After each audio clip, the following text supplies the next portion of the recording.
What's up, friends? Welcome back to the channel. Today on GM Philosophy, your host is me, the Rogue Lady, and today we're going to be talking about Nat 1s and failing forward.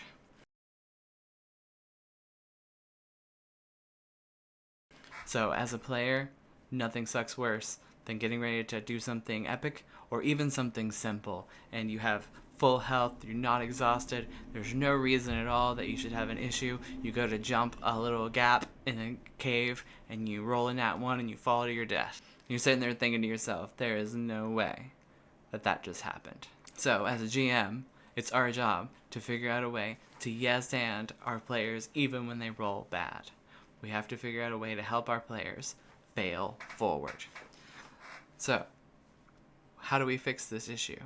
As a GM or GM, we have to make sure that we explain their failures and their bad rolls in as much detail as we explain their natural 20s. If we want to make sure we give as much energy to failure as we do to success. That is rule number 1. And that is pretty self-explanatory. And back to the example of jumping across the chasm. If you're the kind of DM who just wants to kill them when they fall, or if you're playing that kind of game, then that may happen. But usually we don't want to just punish our players for their bad rolls, especially with something like a dead end or a TPK. Instead, you should redirect your players with flair when they fail. For instance, the same example.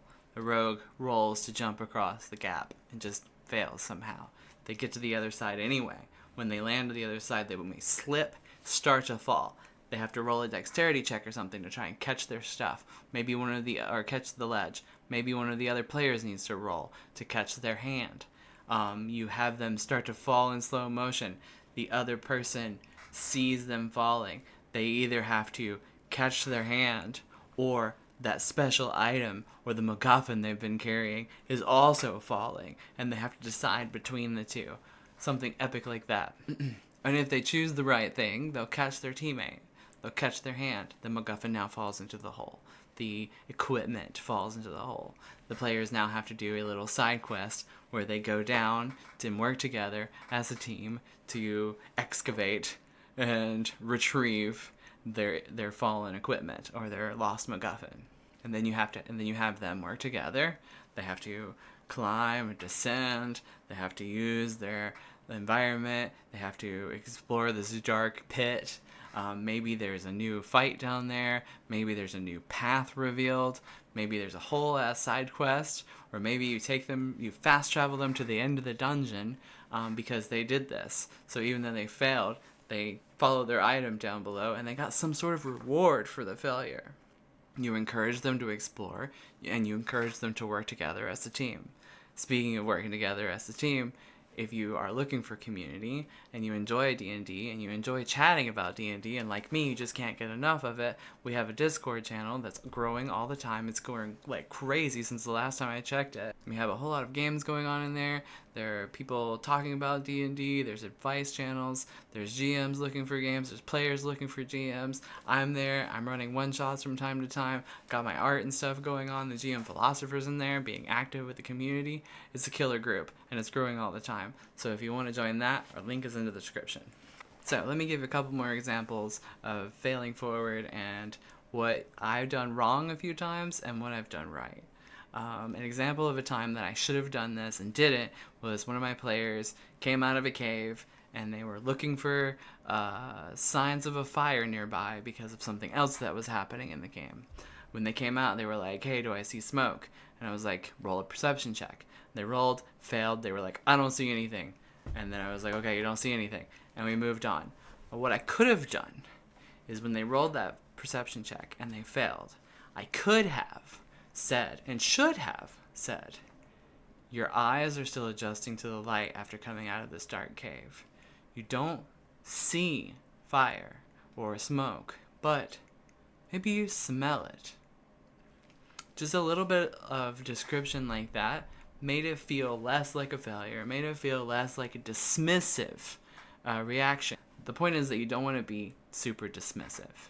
So like, you roll the 1, oh crap, nothing happens, and you just move on. But instead of doing that, giving that little bit of description adds quite a bit of pizzazz, quite a bit of pop and keeps the story moving, keeps the flavor alive. Another fun example is that if your barbarian is fighting someone and they're just going mad and they're swinging like crazy, and maybe you're fighting in a tight space and they're like breaking stuff every time they miss or roll low, they break something instead, causing the environment to get more difficult to move around. You could have enemies slipping and falling, you could have players slipping and falling on these broken things from around the room. You could have them accidentally crush a wall, the wall caves in and blocks one of their escapes, or maybe it cuts off some reinforcements from the enemies by accident.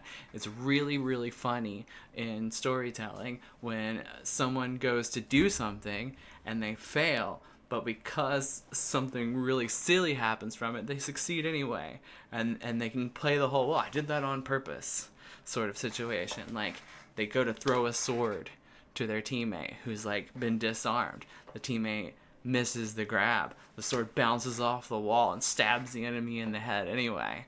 The barbarian can be like, hey, I did that on purpose. You know? Something like that. So other GMs out there, have you had any situations like this in your games? Like, put it in the comments below and let us know if you've come up with some pretty crazy ways to, like, yes and your players' failures. Because I would love to hear it, and I'm sure lots of people watching this video right now could totally use more examples than what I've given. So, next time your players roll those nat ones, make sure that you describe their failures with as much energy as you describe their successes. Don't punish them with dead ends, instead redirect with flair. So build a reputation at your table as a DM that yes ands nat ones in a way that's just as fun as your 20s. So if you enjoyed the video, you know what to do. Like, comment, subscribe, come check out our Discord. If you want to hear more from me, you can talk to me in the Discord, you can talk to me in the comments, you can follow my channel or my Twitch, come check me out. I do all kinds of other D&D related things and gaming, just gaming in general. Just remember that next time your D20 lets you down, don't frown, just grin, because you're about to make a memory. See you next time.